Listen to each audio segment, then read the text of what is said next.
ओम नमो भगवते वासुदेवाय नमः। हरे कृष्णा। आप सभी का आपके अपने चैनल दी भक्ति स्टोरी में हार्दिक अभिनंदन है। आप सभी को आंवला एकादशी की ढेर सारी शुभकामनाएं। भगवान श्री हरि विष्णु और माता लक्ष्मी की कृपा आप सब पर सदैव बनी रहे। आइए आज आप सुनेंगे आमलकी एकादशी व्रत की कथा। हिंदू धर्म में प्रत्येक माह के शुक्ल पक्ष और कृष्ण पक्ष की एकादशी तिथि का विशेष महत्व होता है। यह दिन पूर्णतः भगवान श्री हरि विष्णु को समर्पित होता है।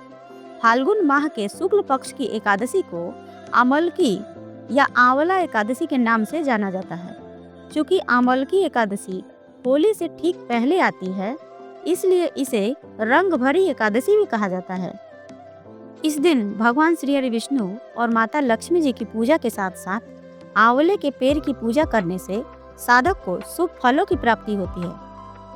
इस शुभ अवसर पर भगवान श्री हरि विष्णु और माता लक्ष्मी की विधिवत पूजा करने, व्रत रखने से व्यक्ति को समस्त प्रकार के पापों से मुक्ति मिलती है और अंत में मोक्ष की प्राप्ति होती है। भगवान श्री हरि की कृपा से मनोवांछित फलों की प्राप्ति होती है। इस साल 2025 में फाल्गुन माह के शुक्ल पक्ष की एकादशी तिथि की शुरुआत 9 मार्च को सुबह 7:45 से होगी और वहीं इस तिथि का समापन 10 मार्च को सुबह 7:44 पर हो जाएगा। ऐसे में उदया तिथि में आमलकी एकादशी का व्रत 10 मार्च 2025 दिन सोमवार को रखा जाएगा और इस व्रत का पारण 11 मार्च को सुबह 6:35 से सुबह 8:13 के बीच किया जाएगा। पारण तिथि के दिन द्वादशी समाप्त होने का समय सुबह 8:13 है। आमलकी एकादशी साल की सबसे महत्वपूर्ण एकादशी में से एक मानी गई है। ऐसी मान्यता है कि आमलकी एकादशी का व्रत करने तथा इस व्रत की कथा का श्रवण करने से साधक को 100 गौदान करने जितना पुण्य फल मिलता है। तो आइए भगवान श्री हरि विष्णु और माता लक्ष्मी के श्री चरणों में नमन करते हुए आमलकी एकादशी व्रत कथा का श्रवण करते हैं। प्रेम से बोलिए लक्ष्मीपति की जय। आमलकी एकादशी व्रत कथा। एक समय की बात है, मांधाता श्री वशिष्ठ जी से बोले कि हे वशिष्ठ जी, यदि आप मुझ पर कृपा करें तो किसी ऐसे व्रत की कथा कहिए जिससे मेरा कल्याण हो।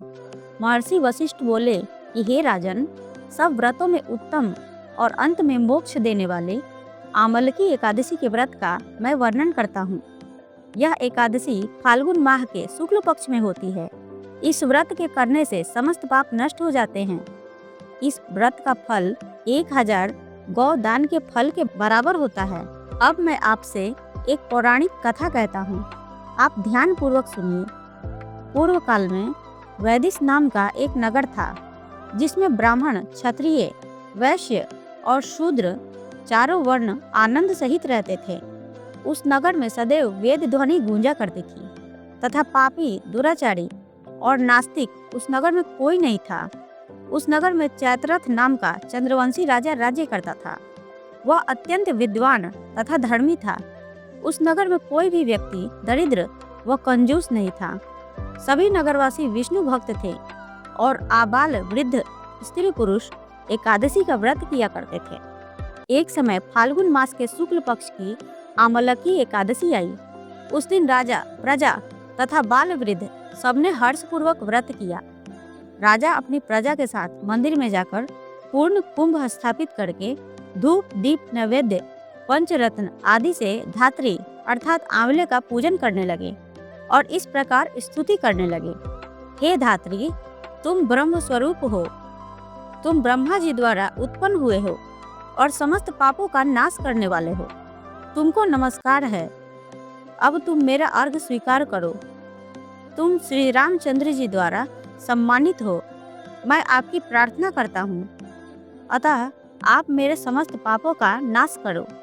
उस मंदिर में सबने रात्रि को जागरण किया।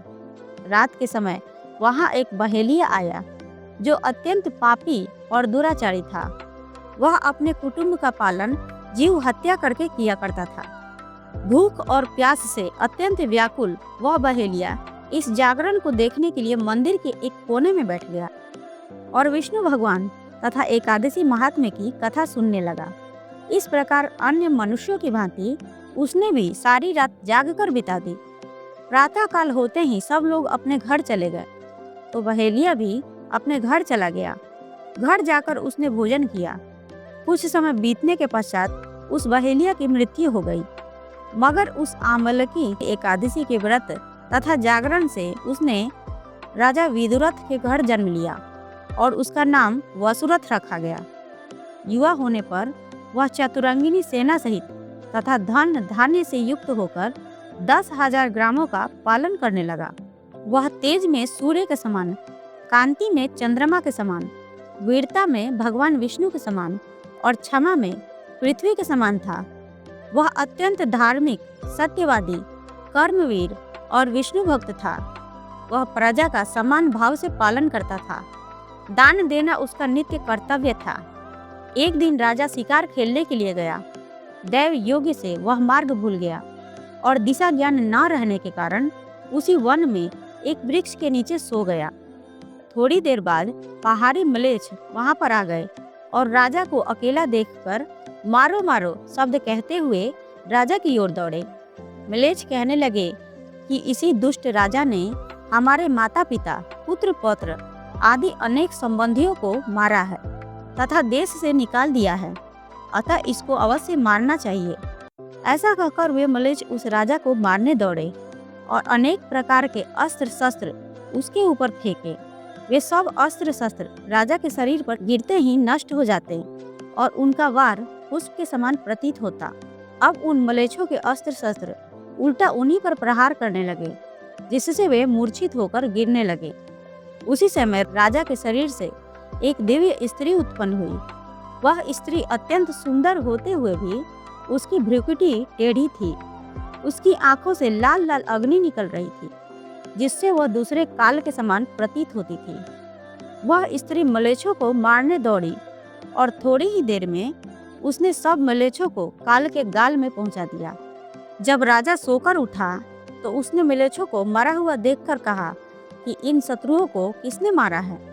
इस वन में मेरा कौन हितैषी रहता है? वह ऐसा विचार कर ही रहा था कि आकाशवाणी हुई, हे राजा, इस संसार में विष्णु भगवान के अतिरिक्त कौन तेरी सहायता कर सकता है? इस आकाशवाणी को सुनकर राजा अपने राज्य में आ गया और सुखपूर्वक राज्य करने लगा। महर्षि वशिष्ठ बोले कि हे राजन, यह आमलकी एकादशी के व्रत का प्रभाव था। जो मनुष्य इस आमलकी एकादशी का व्रत करते हैं वे प्रत्येक कार्य में सफल होते हैं और अंत में विष्णु लोक हो जाते हैं। इस प्रकार आमलकी एकादशी व्रत की कथा पूर्ण हुई। प्रेम से बोलिए भगवान श्री हरि विष्णु की जय, माता लक्ष्मी की जय, एकादशी माता की जय। तो आशा करती हूँ कि आप सबको यह वीडियो पसंद आई होगी। वीडियो पसंद आई हो तो वीडियो को लाइक करें, शेयर करें, चैनल को सब्सक्राइब करें और कमेंट बॉक्स में हरे कृष्णा अवश्य लिखें। मिलते हैं अगले वीडियो में, तब तक के लिए जय श्री राधे।